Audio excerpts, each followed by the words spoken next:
kepada Bapak Ibu yang baru datang, dipersilakan untuk menempati tempat duduk di depan. Ya, oke. Baik, selamat malam Bapak Ibu yang terkasih dalam Kristus. Selamat malam, Shalom. Shalom. Sungguh luar biasa pada malam hari ini kita kembali lagi bersama-sama bertemu di tempat ini. Saya mau bertanya, selama 1 minggu ini siapa yang merasakan bahwa Tuhan Yesus itu baik? Boleh angkat tangannya. Oke, yang merasa Tuhan Yesus baik boleh. Mari kita bangkit berdiri. Raja Daud berkata di dalam Mazmur 122 ayat yang pertama, ia berkata, sungguh aku bersuka cita ketika ada orang yang mengatakan, mari kita pergi ke rumah Tuhan. Bapak Ibu, semua di sini malam hari ini ada di rumah Tuhan? Ada nggak? Ada. Oke, karena ada di rumah Tuhan, kita mau bersuka cita. Amin. Amin. Boleh oleh kiri kanannya. Katakan yuk kita bersuka cita. Depan belakangnya ya. Minimal 5 orang. Kita mau katakan kita mau bersuka cita karena pada malam hari ini kita semua bertemu di rumah Tuhan untuk bersuka cita. Bertemu dalam kasih-Nya, berkumpul dalam anugerah-Nya, bersuka cita semua di dalam rumah Tuhan. Bertemu dalam kasih-Nya, bertemu dalam kasih-Nya, berkumpul dalam anugerah-Nya, bersuka cita semua di dalam rumah Tuhan.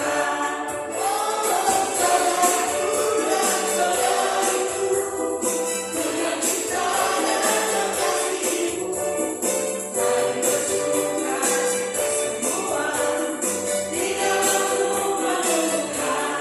Bapak Ibu, benar hari ini Bapak Ibu bersuka cita? Benar? Tapi kok kayaknya masih kurang sukacitanya. Yuk, berikan senyum yang manis ke kiri kanannya ya. Senyum yang lebar. Nanti ketika kita nyanyi Audaliku, lihat kiri kanan depan belakangnya beri senyuman yang terbaik. Karena kita tahu di dalam rumah Tuhan ada kasih Tuhan. Kita dipertemukan oleh kasih Tuhan yang sungguh luar biasa. Sebab firman Tuhan berkata, bersuka cita dan biasa.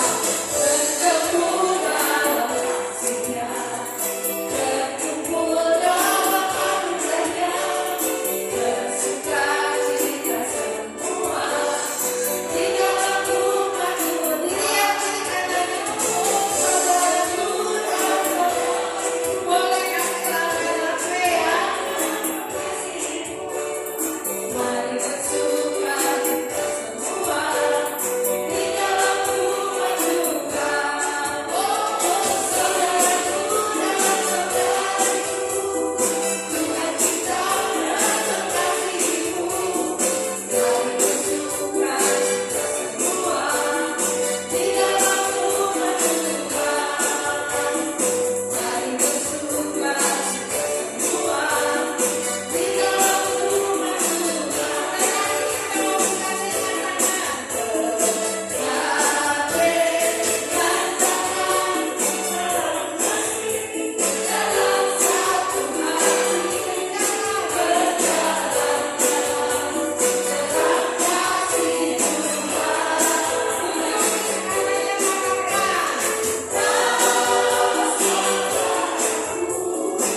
Amin, silahkan duduk. Kita mau saat ini, kita mau teduh di hadapan Tuhan. Kita mau arahkan hati kita kepada Tuhan. Karena kita percaya bahwa Tuhan selalu ada dalam hidup kita. Dalam nama Bapa, Putra, dan Roh Kudus. Amin. Ya Bapa di dalam surga, Engkau adalah Bapa kami. Engkau adalah Bapa yang baik. Engkau adalah Bapa yang penuh kasih. Dan Engkau juga Bapa yang selalu setia dan adil di dalam kehidupan kami. Sungguh kami bersyukur dan berterima kasih untuk semua yang sudah kami lewati sepanjang hari ini, Tuhan. Kami tahu hari ini Kau sudah banyak memberikan berkat, Kau sudah banyak memberikan anugerah kepada kami semua di dalam kehidupan ini. Sungguh kami bersyukur dan berterima kasih untuk semua kebaikan yang ada di dalam kehidupan kami. Kalau pada malam hari ini Engkau juga memanggil kami semua untuk hadir di dalam rumah, di dalam persekutuan, kami percaya Tuhan, karena Engkau ingin memberikan sesuatu yang baik bagi kami, karena Engkau ingin menyampaikan sesuatu yang baik untuk kami. Oleh karena itu saat ini Tuhan, kami mau datang kepadamu, kami mau hanya fokus kepadamu Tuhan. Kami mau tinggalkan seluruh masalah-masalah kami. Kami mau tinggalkan seluruh pergumulan kami pada malam hari ini. Kami hanya mau datang kepadamu. Kami mau menyerahkan hati kami, pikiran kami hanya ke dalam tangan. Tapi sebelum kami masuk lagi lebih dalam, kami mau menaikkan syukur kami kepadamu. Karena Engkau berkata, masuklah ke dalam gerbangmu melalui ucapan syukur dan juga puji-pujian. Oleh karena itu, malam hari ini kami hendak bersyukur kepadamu Tuhan dengan segenap hati kami, dengan segenap jiwa kami Tuhan. Karena Engkau adalah Allah yang maha adil, dan juga kami mau bernasib bagi nama-Mu yang sungguh tinggi, karena hanya Engkau Tuhan yang selalu kami tinggikan dan kami muliakan. Aku hendak bersyukur pada Tuhan karena keadilan-Nya dan bermasmur bagi nama Tuhan yang maha tinggi. Ya Tuhan, Tuhan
ada bersamamu. Aku selalu ada bersamamu. Aku sungguh menyayangi engkau. Percayalah kepadaku.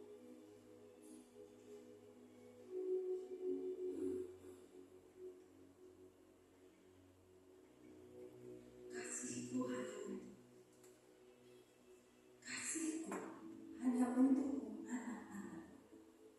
Aku sungguh mengasihimu.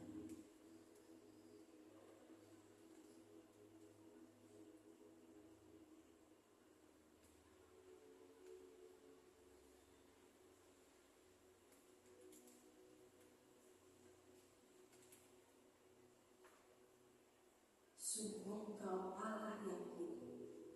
Engkau sungguh Allah yang maha baik. Kami berterima kasih kalau pada malam hari ini kami bisa merasakan bahwa kami ada bersama dengan engkau dan engkau memeluk kami satu persatu di tempat ini. Terima kasih ya Allah yang maha baik di dalam kehidupan kami. Saat ini kami sudah siap ya Bapa untuk mendengarkan segala firman, untuk mendengarkan segala apa keinginan hatimu yang hendak kau sampaikan kepada kami anak-anak. Urapi kami semua di tempat ini agar kami mengerti apa yang hendak kau sampaikan kepada kami.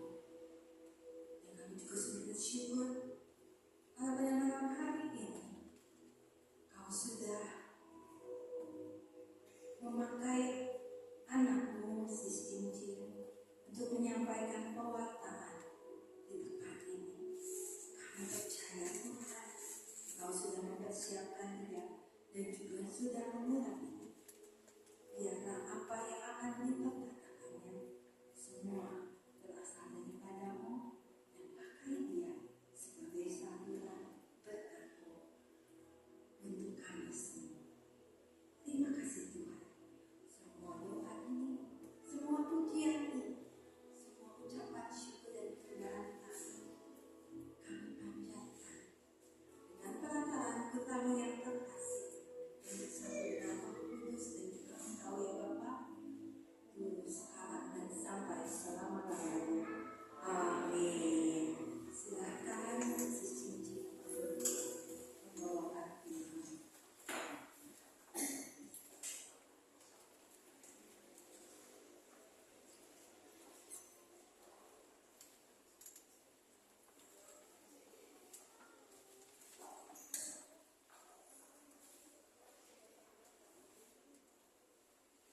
Shalom Bapak Ibu yang terkasih dalam Kristus. Selamat malam semuanya.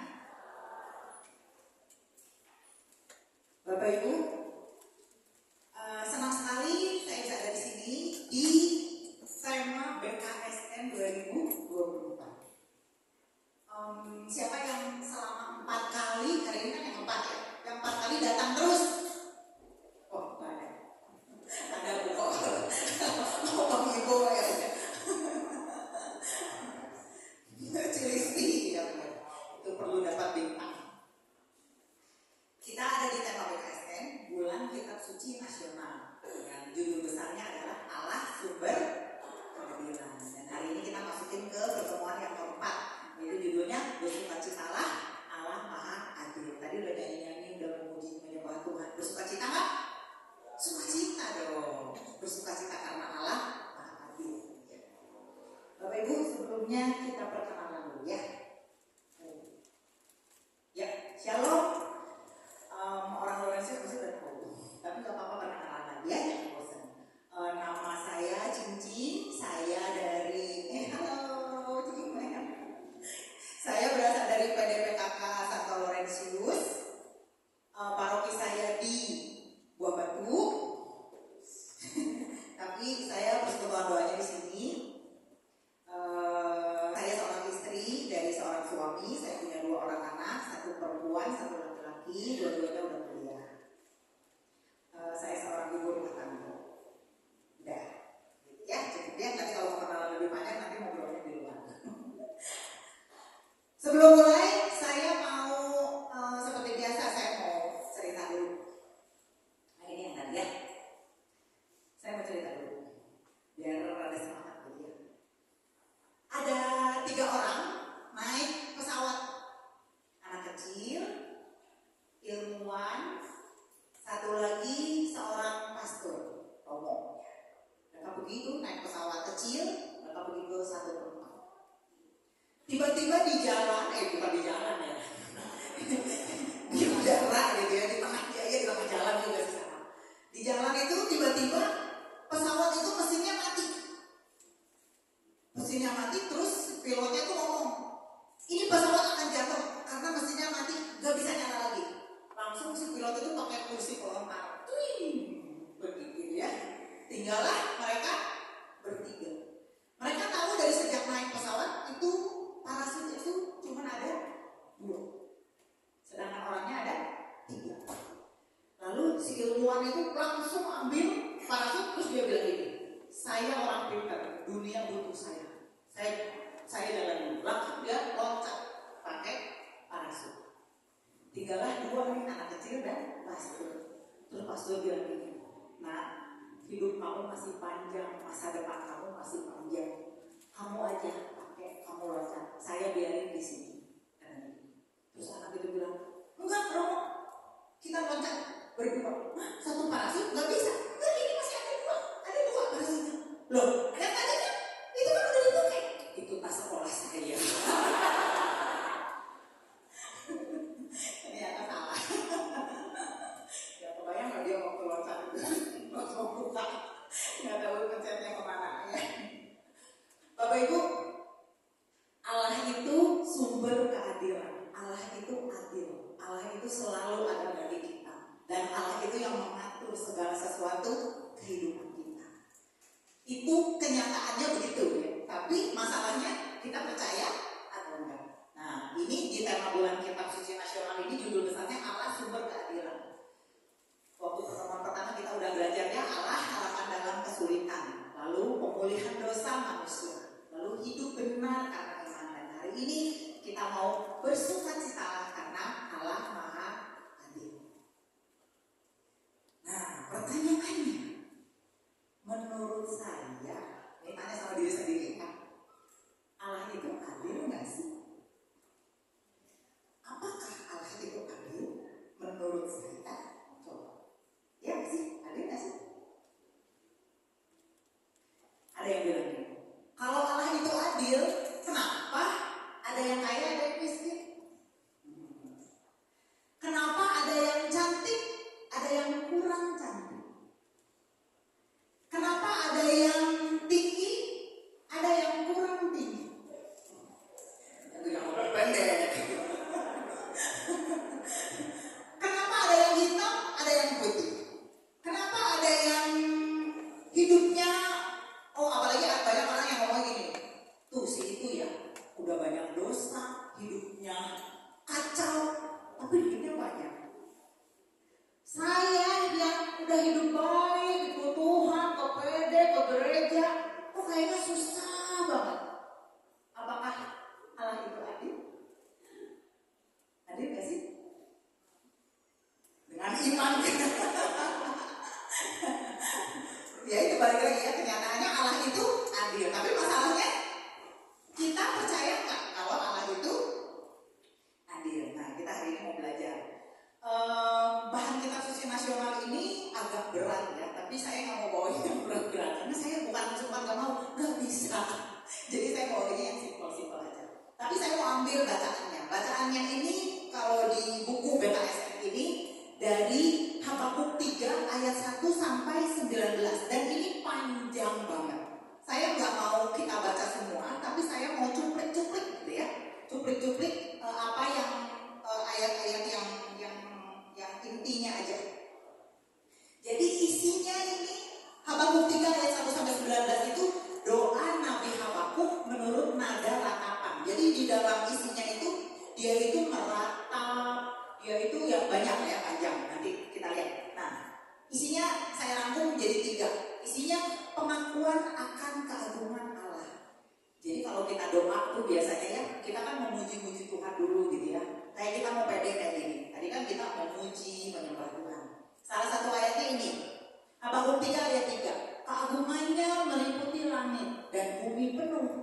pujian kepadanya. Jadi isinya tuh kayak puisi-puisi gitu tentang keagungan Allah.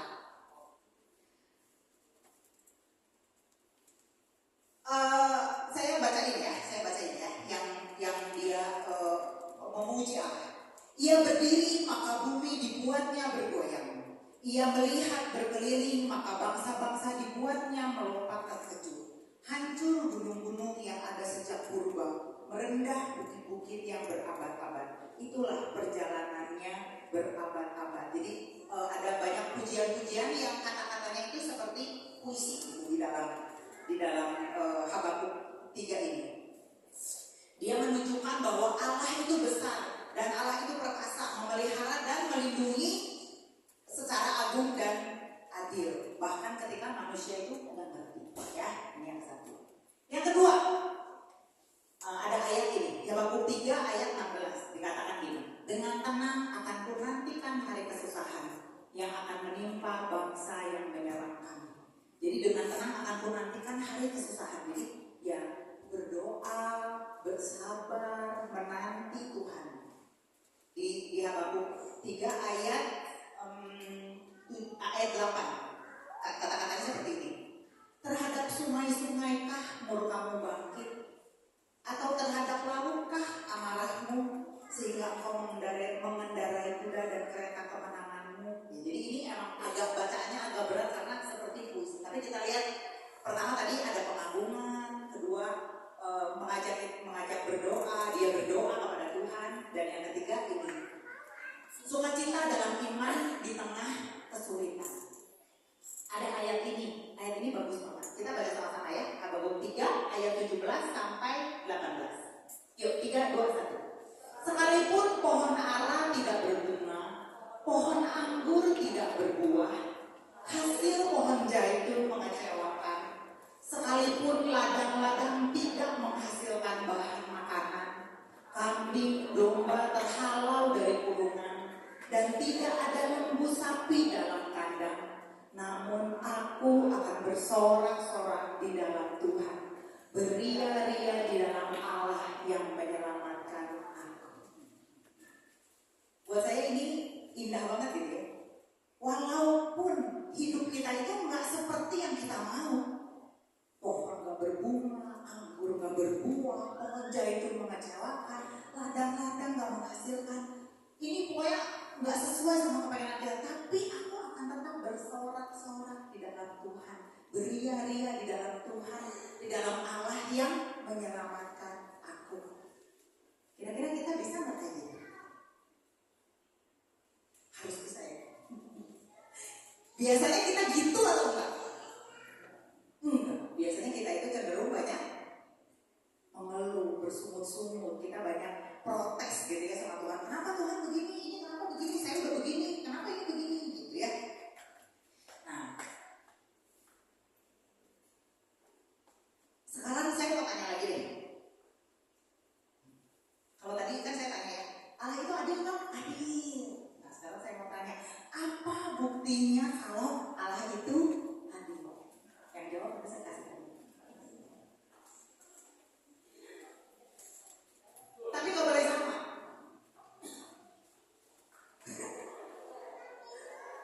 Ya, donat bikinan saya sendiri. Apa buktinya kalau Allah itu adil? Ya, Mbak Sisil. Ya, diberikan sinar matahari setiap hari. Ada lagi?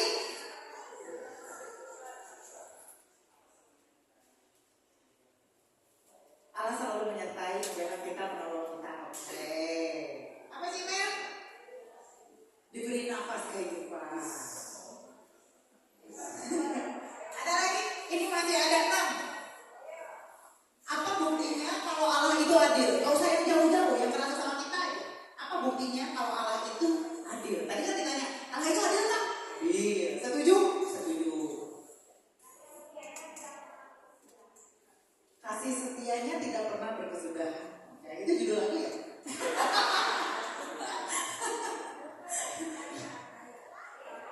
Oh, ya. Yang sebelah sini belum? Yang sebelah sini. Hujan yang sama kepada setiap orang. Ya? Hujan yang sama hujan yang sama pada setiap orang, yang berdosa, yang ya, yang mandi, yang nggak mandi, semua dikasih hujan. Ya, apa yang nggak pernah dipikirkan kita Tuhan berikan. Ya, kita doanya apa dikasihnya yang lebih dari itu ya. Oke? Udah, tadi udah. Oke, apa? Iya kok.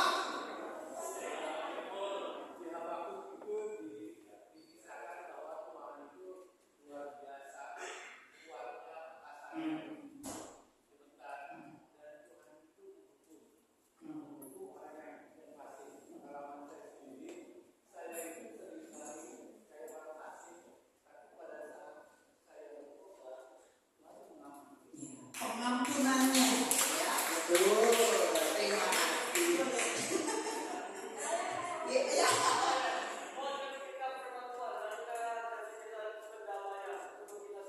Oke. Satu lagi. Ya, tadi.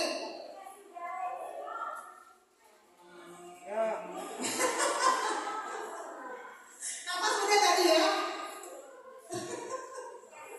Oh ya, ya udah ya. Oke. Oke. Jangan jadi heboh ya. Oke. Baik. Jadi, Bapak Ibu, Allah itu adil karena ya tadi ya dikasih segala macam gitu kita merasa dan Tuhan itu nggak pilih kasih. Kita lihat secara rinci apa aja sih bukti bahwa Allah itu adil. Kita lihat bukti keadilan Allah. Satu, penciptaan yang seimbang dan tertata. Kita lihat matahari, bulan dan seluruh tata surya berjalan setiap hari teratur untuk kita semua. Pagi, malam berjalan secara teratur. Tuhan nggak bilang gini, kamu banyak dosa. Kalau hujan nggak kena aku, biar kamu kekeringan. Nggak kayak gitu ya. Kalau hujan untuk semuanya. Kalau panas, matahari, sinar matahari itu untuk semua. Itu adalah salah satu keadilan Tuhan. Allah menciptakan alam semesta dengan harmoni dan keseimbangan untuk setiap kita. Terus kalau alam rusak, apakah berarti Tuhan gak adil? Bukan. Kalau alam rusak berarti kitanya, ya kitanya yang nggak mensyukuri keadilan Tuhan dan kitanya yang mengeksploitasi bumi kita sehingga bumi jadi rusak. Apa lagi? Bukti keadilan Allah yang kedua, hukum moral yang ditanamkan di dalam hati manusia. Bapak Ibu, setiap kita itu ciptaan Tuhan, maka setiap kita itu ada di dalam hati kita itu ingin selalu melakukan yang baik, karena Tuhan menciptakan kita baik dan sempurna. Dia menanamkan di dalam diri manusia kemampuan untuk membedakan mana yang baik dan mana yang buruk. Kalau kita berbuat dosa, kita memfitnah orang. Misalnya kita ngomongin sesuatu tentang orang lain, padahal kita tahu itu nggak benar. Kira-kira hati kita damai nggak? Nggak damai. Kenapa bisa nggak damai? Karena ada hukum moral yang Tuhan taruh di dalam hati kita. Ada Roh Kudusnya yang ngomong, kamu itu salah loh. Mungkin kayak orang yang mencuri di supermarket. Pertama kali mencuri rasanya apa? Jadi ya deg-degan, takut. Karena ada yang ngomong di dalam hatinya bahwa ini salah, ini nggak boleh. Tapi kalau diabaikan 1 kali, 2 kali, 3 kali, ya lama-lama suara itu akan hilang. Tertutup sama yang namanya dosa-dosa. Ya, jadi ini adalah bukti keadilan Allah bahwa hukum moral itu ditanamkan di dalam hati kita. Apakah kalau orang jahat Tuhan gak tanamkan itu? Tuhan tanamkan, cuma dia abaikan. Jadi lama-lama gak benar. Jadi bersyukurlah Bapak Ibu kalau sampai saat ini kalau kita melakukan sesuatu yang buruk, ada suara yang menegur kita. Itu suara Roh Kudus. Dengarkan, jangan diabaikan. Tuhan itu menciptakan kita baik. Tuhan itu selalu mau kita melakukan hal yang baik. Dan kemarin saya ada satu ibu-ibu ya, seorang ibu-ibu, dia masak ayam pakai resep. Jadi resepnya ditulis. Masukkan ayam ke dalam panci. Tambahkan air 2 liter. 2 liter. Masukkan garam 1 sendok. Garam 1 sendok. Terus beri salam dan sereh. Terus dia tutup. Assalamualaikum. Kan katanya beri salam. Itu karena hukum moralnya dia terlalu. Jadi dia saking sopannya gitu ya. Katanya beri salam. Jadi dikirain kayak gitu beri salam. Nah ini Bapak Ibu. Kemarin saya ada seorang yang nelpon saya. Dia cerita tentang kehidupannya. Dia itu punya masalah dengan anger management. Jadi dia itu kalau udah marah, emosinya itu berlebihan. Emosinya itu sampai dia bisa, kalau mau istilahnya kalau orang sudah bilang mau dicumponin gitu ya, dia bisa pukul orang. Tapi dia tahu karena hati ini selalu negur, gak boleh dong kayak gitu, gak boleh kayak gitu. Tapi akhirnya dia jadi merusak barang. Dia bisa pukul barang, dia bisa banting pintu, dia bisa merusak yang ada di rumahnya. Tapi hatinya ini gak tenang. Jadi dia telepon, gimana ya caranya supaya saya bisa mengatasi kemarahan ini. Nah itu kenapa bisa begitu? Karena ada Tuhan yang menegur lewat hati kita. Dan dia tahu bahwa ini gak boleh seperti ini. Ya, jadi kalau ketika kita melakukan sesuatu, kalau ada rasa gak damai, ada yang menegur, itu jangan diabaikan. Ini yang kedua. Yang ketiga, apalagi bukti keadilan Allah. Allah tidak memandang muka. Bapak Ibu, Allah adil dalam memperlakukan setiap orang tanpa memandang asal-usul, status, atau kekayaan.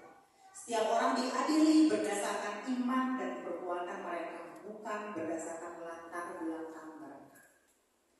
Jadi kalau pertanyaan yang tadi, kenapa ada orang yang putih, ada orang yang putih tua? Kenapa ada orang yang tinggi, ada yang kurang tinggi? Terus kenapa ada orang yang kok itu bagus gitu ya? Kenapa saya gini? Gitu ya? Kita kan sering bertanya gitu. Allah tuh gak adil. Harusnya semua aja dibikin langsing, jangan ada yang gemuk gitu ya. Tapi kan gak begitu. Sebenarnya tinggi, pendek, cantik, kurang cantik, putih, putih tua, itu ukuran siapa sih? Ukuran manusia. Karena Allah tidak memandang muka. Jadi kalau kita bilang, Tuhan, kenapa saya putih tua? Tuhan gak adil, kenapa sih itu? Adik saya kenapa putih? Kenapa saya gelap? Kita yang menyalahkan Tuhan. Padahal Tuhan itu gak pakai nilai itu. Karena Allah itu gak memandang muka. Tuhan itu melihat kedalaman hati kita. Ya. Ketika nanti suatu hari kita bertemu sama Tuhan, kita mempertanggungjawabkan apa yang kita lakukan di dunia ini. Tuhan itu gak nanya tabungannya berapa. Coba lihat putih ya, kulitnya bagus, boleh masuk? Enggak. Ya. Tuhan itu gak melihat rupa, tidak memandang muka. Tapi yang Tuhan lihat hati kita. Yang Tuhan lihat apakah kita melakukan kehendaknya. Tuhan itu gak lihat muka. Ya, itu. Jadi kalau dibilang kalau Tuhan adil, bikin semuanya cantik, enggak. Karena Tuhan gak pakai ukur itu. Ya, itu jawabannya. Ya, ini yang ketiga. Allah tidak memandang muka. Seperti kita deh kalau punya anak sendiri, pasti anak sendiri paling lucu, pasti anak sendiri paling cakep. Kalau kata anak saya, kurangnya udah pada putus. Gitu ya. Jadi kalau anak sendiri itu udah pasti yang paling pinter,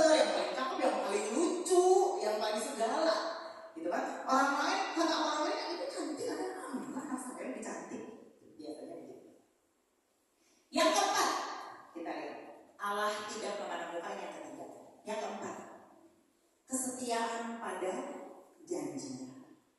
Allah itu setia, dia pegang janjinya, nggak pernah ingkar. Kalau dibilang apa sih yang Allah nggak bisa lakukan?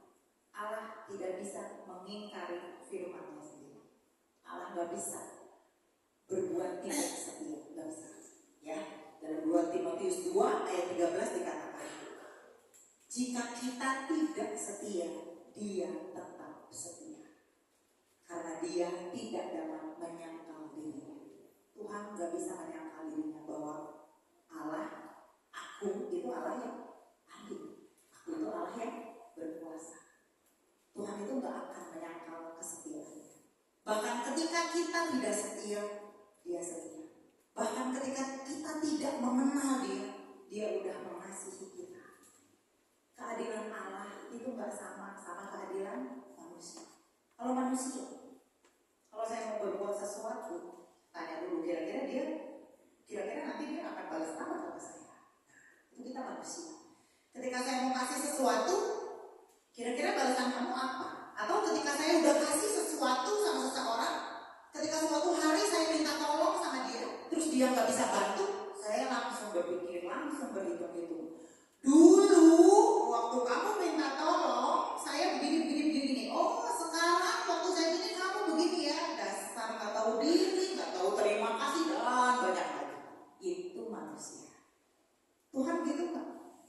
Keadilan Tuhan beda sama kita. Keadilan Tuhan itu bahkan Tuhan udah memberikan kepada kita ketika Tuhan tahu kita nggak bisa balas.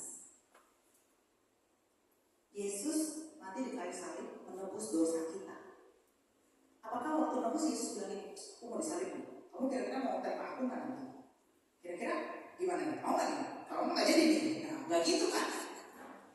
Bahkan ketika kita tidak setia, bahkan ketika kita belum mengenal dia, dia udah mati di kayu salib. Untuk siapa? Untuk kita. Dia kasih anugerah keselamatan itu. Kita mau nggak terima?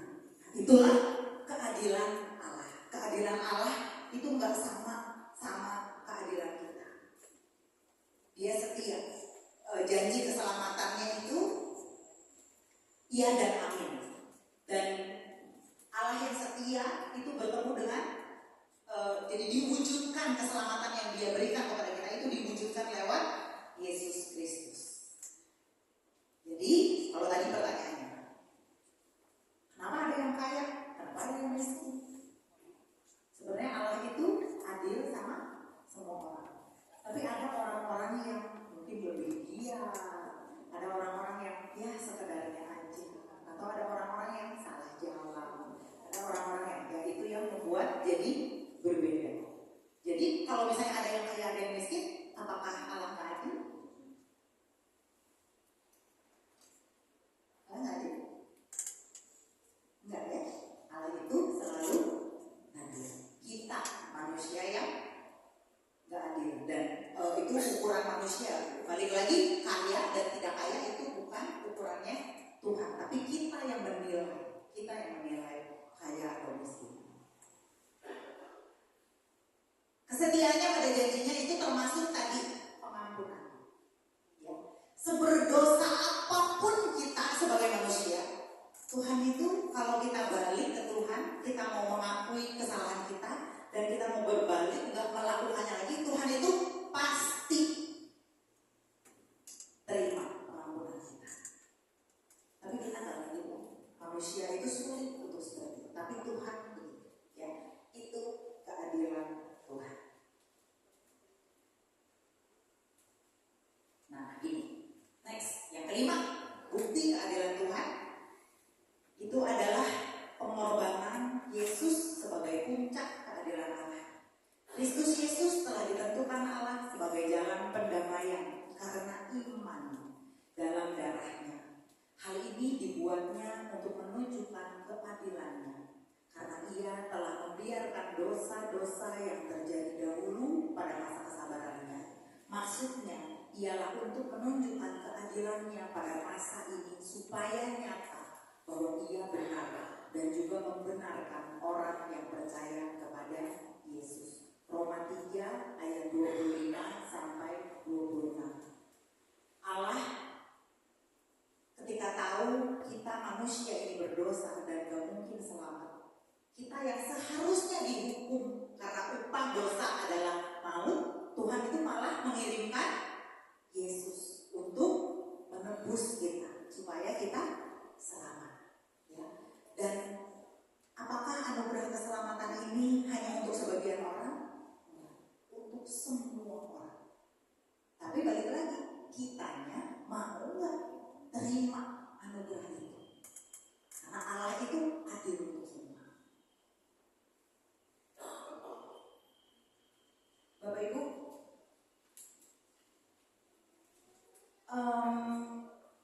bulan September awal kemarin mertua saya itu meninggal, mama mertua. Mama mertua saya itu bukan orang yang mengenal Tuhan Yesus, dia masih agama yang lain. Dan selama hidupnya kalau kita ngomong tentang Tuhan Yesus, kita ngomong itu dia tuh dulu banget sih dia sangat menolak. Tapi makin kesini ya nggak sekeras dulu gitu ya menolaknya. Tapi tetap nggak mau. Sampai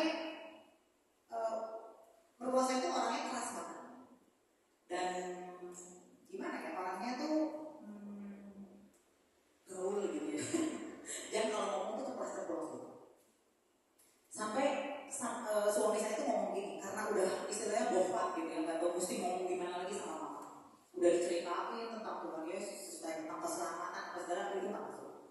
Lalu suami saya itu ngomong gini, Mak, pokoknya ingat aja ya, di hari akhir nanti, kan kita nggak tahu kapan.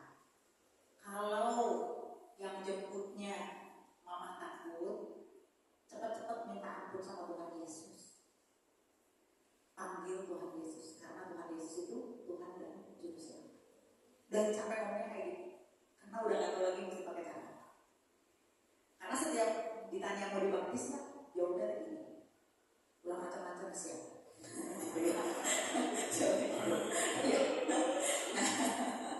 Bapak Ibu, mama itu sakit kira-kira sekitar 3 bulan. Jadi dia bolak-balik rumah sakit. Bolak-balik rumah sakit karena dia nggak mau makan, terus dia ada diabetes juga, jadi dia sering drop, masuk rumah sakit diinfus. Nanti udah di rumah sakit terus dia marah-marah pengen pulang. Ini infus itu dicabutin semua. Sampai berdarah-berdarah juga dia berani. Orangnya sangat berani. Dicabutin lalu maksa pulang. Nanti kalau dokter udah boleh pulang, pulang. Nanti di rumah dia nggak mau makan lagi, drop lagi, balik lagi ke rumah sakit. Itu selama 3 bulan itu kita bolak-balik ke rumah sakit. Udah, mama tinggal di rumah saya aja, nggak mau. Ya udah, saya ingat di mama, nggak usah. Ya udah, saya naruh mbak di rumah, nggak mau. Jadi dia tinggal sendiri dan nggak mau ada orang lain. Jadi sulit gitu untuk kita, susah diatur lagi. Satu hari, waktu itu tanggal 3 September.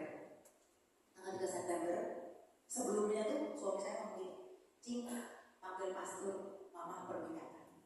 Ya nggak bisa, kata saya, orang belum dibaptis. Ya.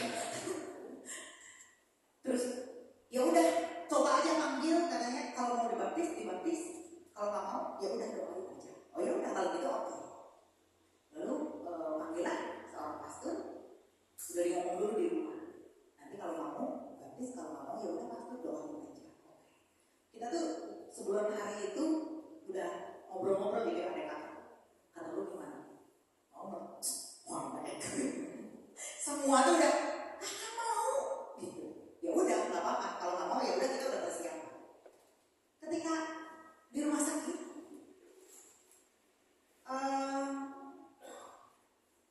masih sangat sadar, masih bisa marah-marah, masih bisa ngomong, masih bisa, pokoknya dia sadar, cuman memang badan udah gak berdaya ya karena makan. Jadi diinfus, tapi dia masih sadar banget.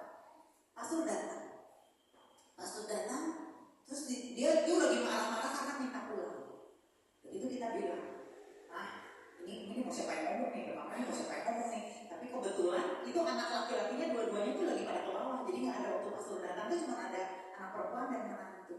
Jadi ya saya lah yang disuruh ngomong,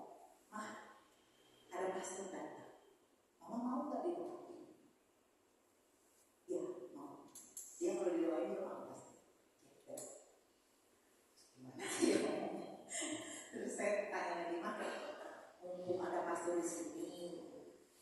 Mama mau sembuh kan? Mau deh. Mau pulang, mama mau cepat pulang. Mau. Kalau mau cepat sembuh, mintanya sama Tuhan Yesus. Iya, tahu. Itu jawabannya. Tahu. Nah, Ma, mumpung pastornya ada di sini. Gimana kalau mama sekalian dibaptis? Mungkin kalau anak yang nanya, itu udah, karena cepat kan kalau anak yang nanya itu jawabnya lebih gampang. Tapi kalau mantu yang nanya kan mesti berproses dulu gimana dijawabnya nih yang enak gitu kan ya. Mama mau nggak? Mama kan mau sembuh kan, minta sama Tuhan Yesus. Ma, nanti kita berdoa sama Tuhan Yesus minta kesembuhan, minta belajar. Terus dia diam. Terus dia bilang, iya. Itu kita tuh sampai, iya. Rasanya nggak percaya gitu. Tapi terus pastor bilang, ya mau ya Bu ya, dibaptis ya Bu. Kita minta sama Tuhan Yesus nanti bisa sembuh Ibu, kita minta mujizatnya. Iya, 2 kali dia bilang iya. Terus udah gitu baru itu anak laki-laki pada naik tuh, baru masuk ke kamar. Kita takut mereka mau macam-macam. Kita ya baptis mau mulai. Diam. Jadi mereka diam, terus langsung pastor kita mulai dibaptis. Setelah dibaptis langsung pastor nanya bisa terima hosti nggak? Bisa, langsung dikasih hosti komuni pertama, langsung perminyakan. Bapak Ibu, kita nggak ada sama sekali, nggak ada yang nyangka. Setelah itu selesai, terus kita siang-siang udah di situ, terus kita pada pulang, nunggu cuma beberapa orang. Itu kemarin dia mulai drop. Udah lewat hari itu dia drop, jam 12, jam 2 itu masuk ICU. Masuk ICU, jam 7 pagi dia. Saya ketika dapat kabar kalau mama itu masuk ICU, saya rada kaget gitu ya. Karena waktu saya kesana siang itu dia masih ketemu. Tapi kenyataannya dia masuk ICU. Dan ketika saya dapat kabar bahwa mama udah nggak ada pagi-pagi itu, saya tuh apa yang saya rasa? Saya nangis. Tapi yang saya rasa itu apa? Tuhan, Engkau sungguh baik. Tuhan itu baik banget. Orang yang selama hidupnya nggak kenal, nggak percaya, nggak mau, tapi di akhir ketika dia mau, bukan dia nggak ngerti Yesus, dia ngerti Yesus, cuma mungkin dia belum mau waktu itu. Di ujung akhir dia mau. Tuhan itu masih kasih dia kesempatan untuk dibaptis.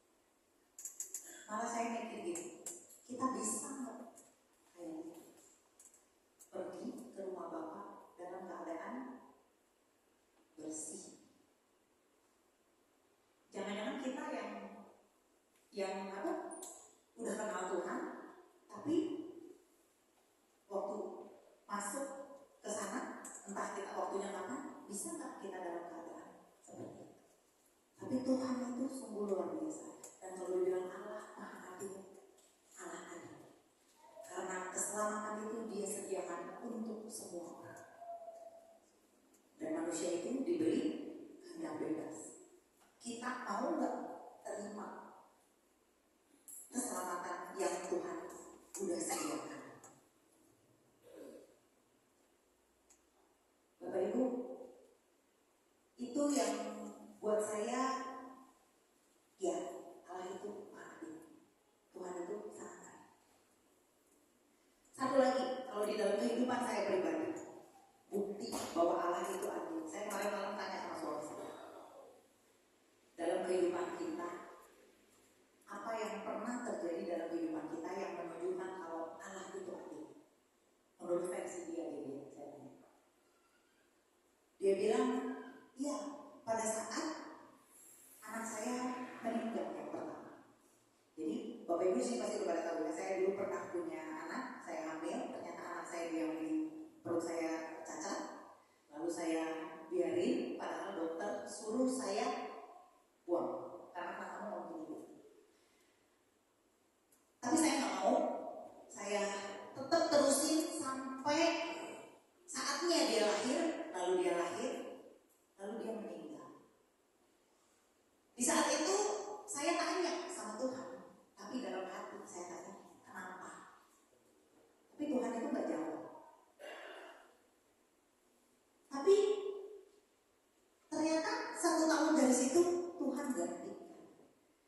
sebelumnya kalau dokter bilang kamu nggak bisa punya anak, dokter bilang kayak gitu sama saya nggak punya Tuhan. Tapi kan Tuhan itu ternyata bisa kalau Tuhan mau.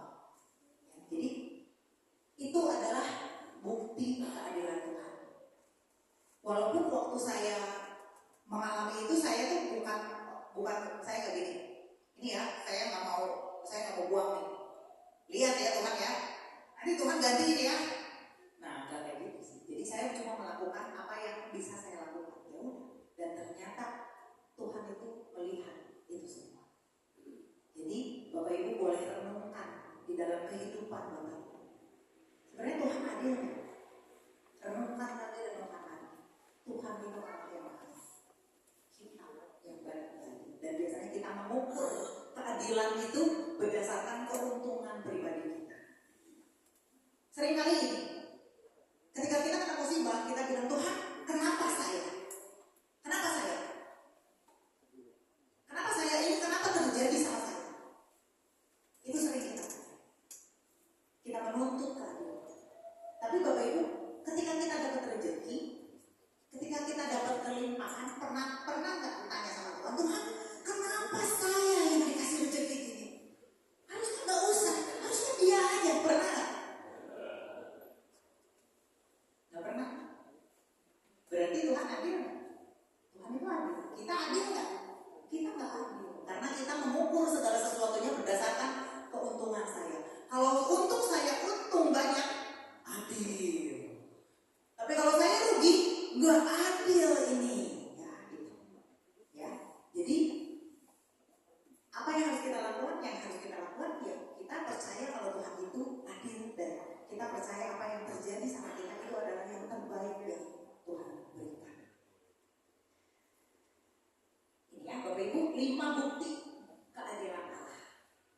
Nah, hal yang perlu kita renungkan adalah apakah kita sudah bersuka cita karena Allah yang adil dan menjadi saksi akan keadilan?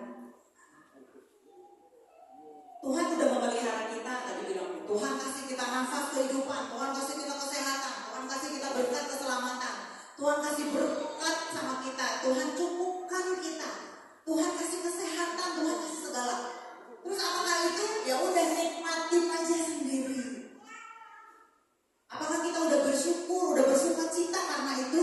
Dan apakah kita mau membagikan itu jadi saksi? Kita cerita sama orang lain bahwa Tuhan itu baik banget di dalam hidup saya. Kemarin saya begini. Karena apa Bapak Ibu? Ketika mendengar kesaksian seseorang, itu iman seseorang itu bertambah. Di dalam iman itu ada kuasa. Ya, jadi apakah Bapak Ibu udah menjadi saksi akan kehadiran Allah? Kalau tadi bilang adil nggak? Adil. Udah ceritain belum ke semua orang bahwa Allah itu adil?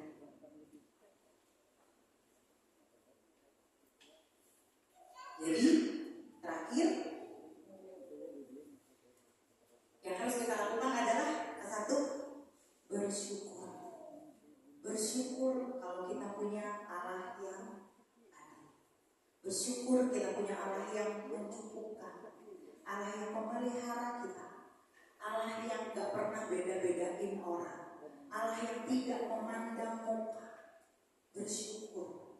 Kedua, bersuka cita karena Allah maha adil. Dan yang ketiga, bagikan sama banyak orang.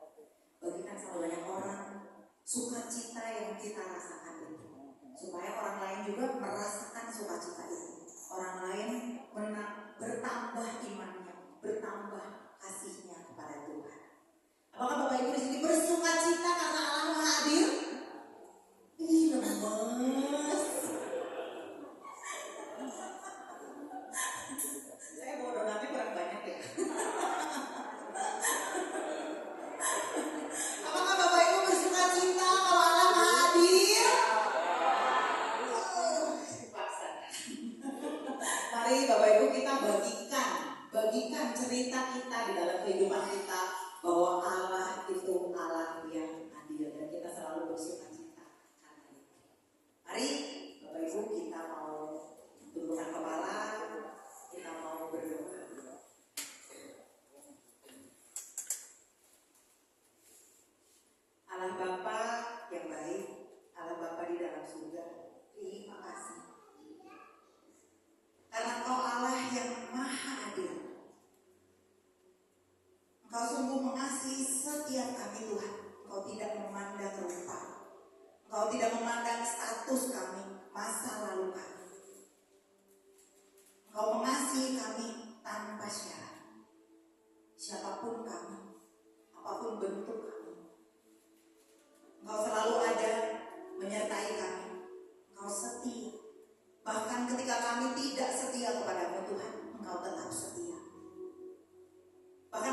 kami marah kepadamu Tuhan, Engkau tetap baik.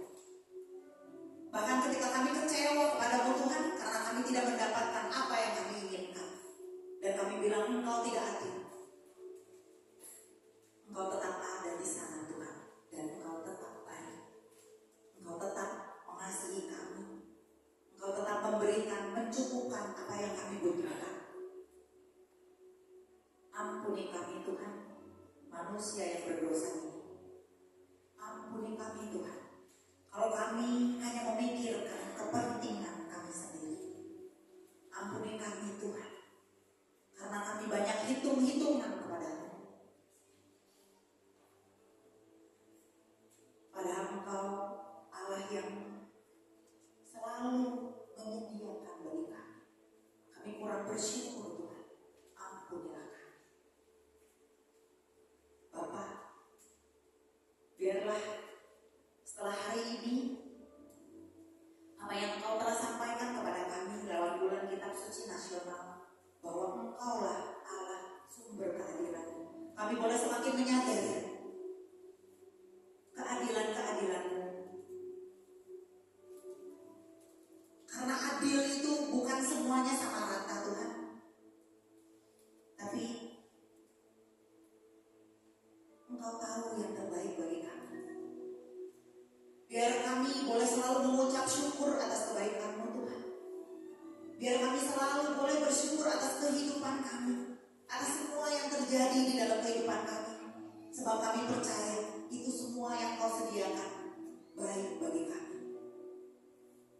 Engkau yang lebih tahu apa yang terbaik bagi kami. Engkau yang lebih tahu Tuhan tentang kehidupan kami, karena Engkau melihat jauh ke depan. Tuhan, biar pada saat ini Tuhan, Engkau lihat anak-anak-Mu yang ada di persekutuan doa Santo Laurentius ini Tuhan. Engkau jamah setiap hati kami.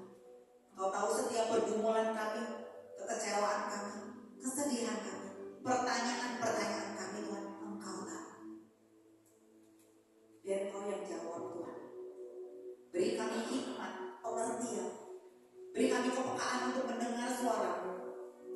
Biar kami boleh menangkap maksud-Mu Tuhan. Biar kami boleh lebih mengerti akan hidup ini. Biar kami boleh melakukan apa yang Kau mau di dalam kehidupan ini Tuhan. Terima kasih Bapa.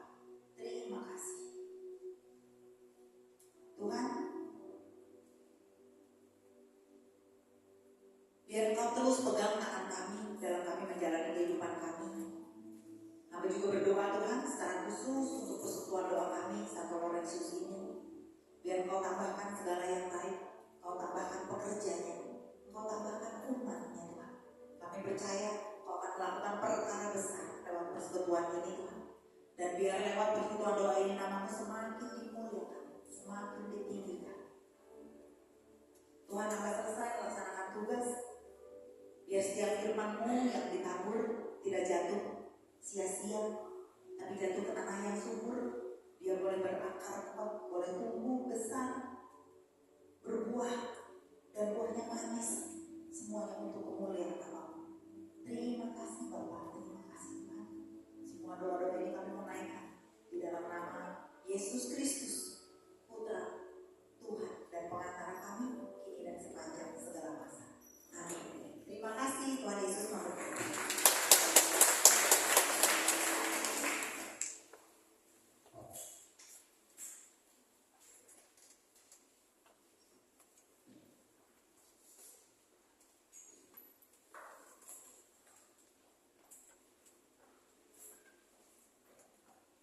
Bapak Ibu yang terkasih, mari kita satukan hati dalam doa.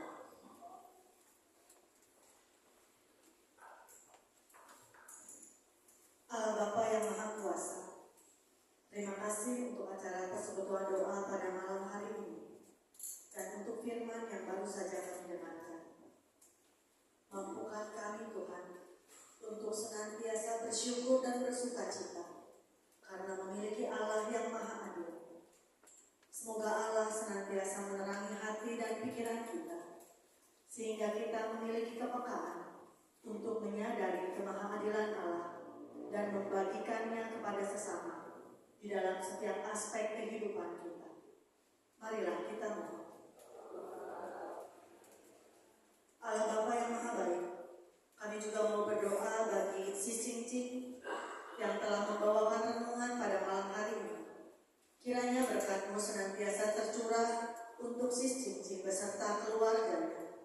Anugerahkanlah kesehatan yang baik, kelancaran dalam setiap usaha, pekerjaan dan pelayanannya, sehingga setiap hal yang dilakukannya sungguh untuk memuliakan nama-Mu. Marilah kita mohon. Allah Bapa yang Maha Baik, kami juga mau berdoa bagi bangsa dan negara Indonesia. Kiranya Engkau jadikan bangsa kami menjadi bangsa yang adil dan makmur. Juga bagi Bapak Presiden Jokowi beserta seluruh jajaran kabinetnya. Semoga Engkau senantiasa mengurapi mereka, menganugerahkan kesehatan, hikmat kebijaksanaan, kejujuran, dan kekuatan dalam menjalankan tugas kenegaraan ini. Marilah kita mohon. Allah Bapa yang Maha Baik, kami juga mau berdoa bagi tim Pastores Santo Laurentius, Pastor Bogar, Pastor Maman, Pastor Hendra, dan Pastor Alun, beserta para imam lainnya. Anugerahkanlah kesehatan yang baik kepada mereka, murnikan setiap pelayanan mereka dalam menjalankan tugas panggilannya, sehingga mereka sungguh boleh membawa umat-Mu agar semakin mengasihi Engkau. Marilah kita mohon. Kami juga mau berdoa bagi mereka yang hadir di dalam persekutuan doa pada malam hari ini. Berikanlah semangat untuk terus bersekutu dengan Engkau, untuk memuji dan memuliakan-Mu, serta melayani sesama dimanapun kami berada. Marilah kita mohon. Kami juga mau bersyukur dan berterima kasih untuk segala berkat yang telah kami terima daripada-Mu. Saat ini kami mau memberikan persembahan kami yang terbaik untuk persekutuan doa kami, agar dapat dipergunakan untuk kegiatan-kegiatan persekutuan doa dan juga untuk memperluas kerajaan-Mu. Marilah kita mohon. Terima kasih Bapa, semua doa ini kami panjatkan kepada-Mu dengan perantaraan Putra-Mu Yesus Kristus dalam persekutuan dengan Roh Kudus yang berkuasa kini dan sepanjang masa. Amin.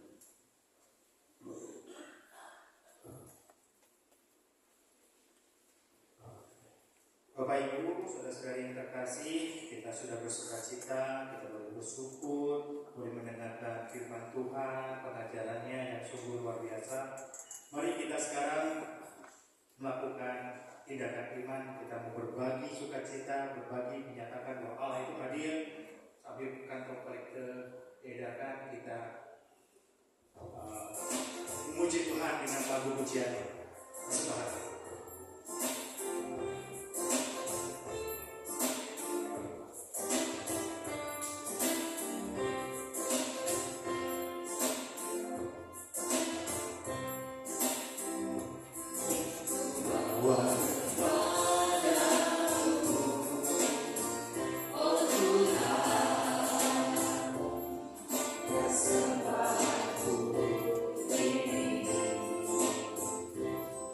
Oh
juga kepada seluruh tim dari PD PKK Satu Yesus sudah bertugas, seluruh tim baik yang di pujian, yang kelihatan di depan maupun yang tak kelihatan tim doa. Ya, di belakang ada tim doa yang selalu mendoakan kita semua. Terima kasih sudah bertugas dan terima kasih kepada seluruh umat yang hadir pada malam hari ini. Tuhan memberkati. Ya. Nah, Bapak Ibu yang terkasih, kita akan masuk dalam pengumuman. Ada beberapa pengumuman yang kita mau simak pada malam hari ini. Persekutuan doa Santo Laurentius akan berlangsung terus selama setiap minggu, setiap hari Kamis. Ya, dan minggu depan kita sudah masuk ke dalam satu tema baru, yaitu bulan apa? Oktober bulan apa? Rosario, ya udah tidak dibaca ya. Ya, ada kita masuk dalam bulan Oktober, kita akan dalam satu bulan ini kita akan membahas seputar Rosario. Dan untuk minggu depan akan dibawakan oleh Pastor Lukas Dirman SMM, ya, di mana Rosario berjudul Senjata Umat Beriman. Ya, jadi untuk Bapak Ibu yang masih penasaran nih untuk bisa mendalami tentang Rosario, silakan ya. Minggu depan akan dibawakan oleh Pastor Lukas Dirman SMM. Waktu dan tempat masih tetap sama, jam 7 di ruangan ini. Habis minggu depan ditunggu untuk kehadirannya kembali semua Bapak Ibu ya. Oke, next. Doa syafaat PDP Santo Yesus diadakan setiap hari Selasa. Ya, untuk yang Selasa besok, Selasa 8 Oktober 2024 jam 6:30. Ya, jadi bukan jam 7, 6:30 kita mulai di ruang Agnes. Nah, ruang Agnes di mana? 2 lantai di bawah ini. Ya, jadi kalau saya ini lantai 3, lantai 2, lantai 1. Ya, nah itu di sana kita setiap hari Selasa jam 6:30 malam. Seluruh umat maupun tim diundang untuk mengikuti doa syafaat. Kemudian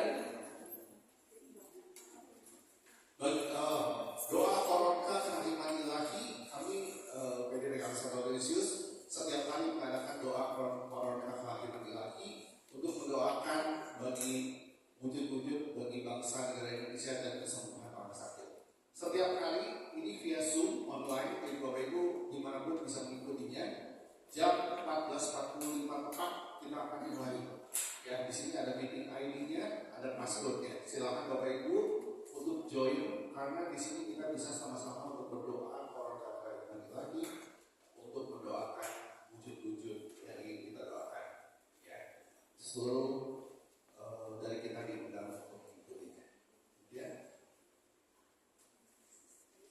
Bagi umat atau tim yang membutuhkan pelayanan doa, silakan menyampaikan wujud doa untuk menghubungi kepada Sislinda maupun Sisnova. Ya, Sislinda ada di sini. Ya, boleh baik-baik. Ya, oke, ini baju oranye ya. Nah, Sisnova boleh di WA juga. Kalau mau langsung boleh langsung. Kalau mau lewat WA silakan. Kami akan mendoakan setiap wujud-wujud yang masuk. Kemudian next. Wanted. Jadi wanted ya. Siapa yang dicari? Bagi Bapak Ibu yang memiliki keinginan dan kerinduan untuk menjadi pemusik dalam persekutuan doa Santo Laurentius ini, bagi yang memiliki dasar bermain boleh piano atau organ atau keyboard ya, silakan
BSA, ya, di BSA hari Sabtu jam setengah 4 sore sampai jam setengah 7 malam.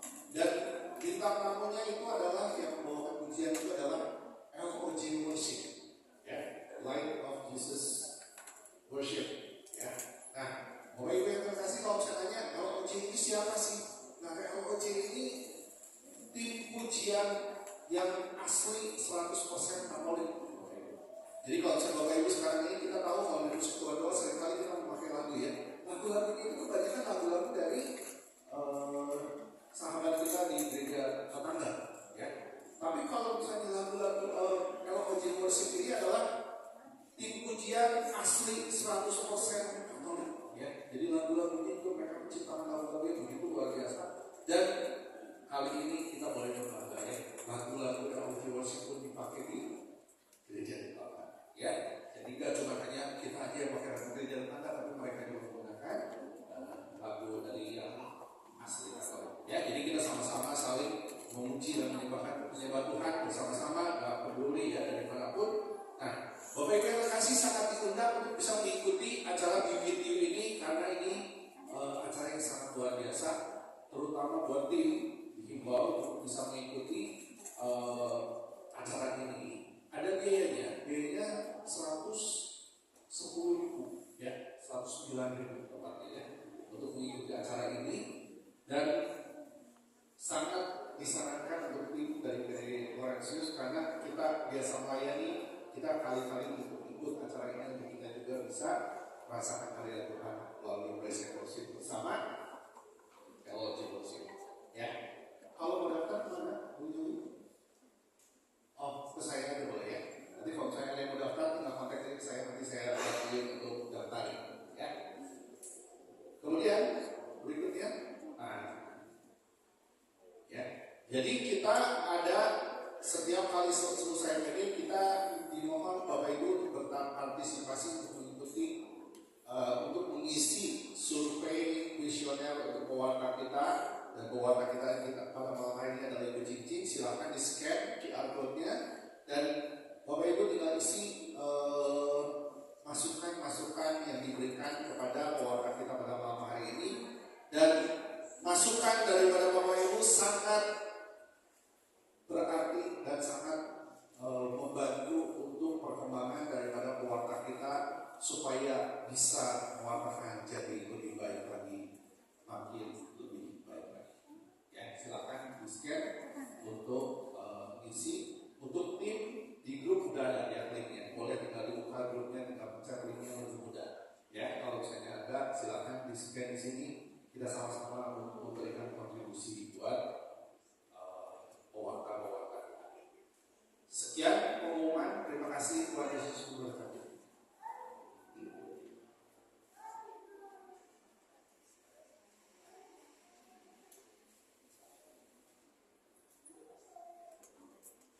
Oh ya, maaf.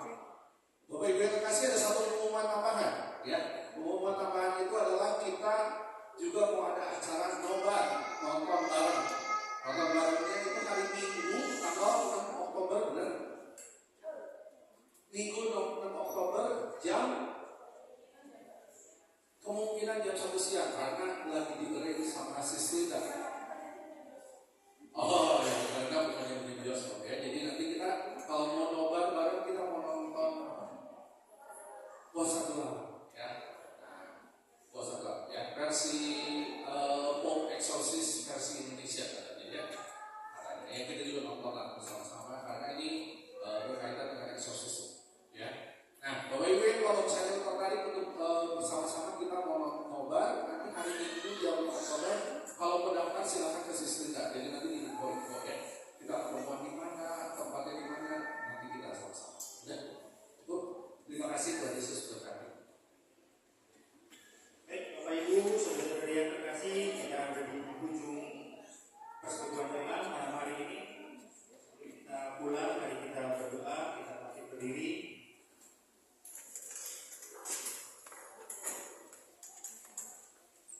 Dalam nama Bapa dan Putra dan Roh Kudus, amin.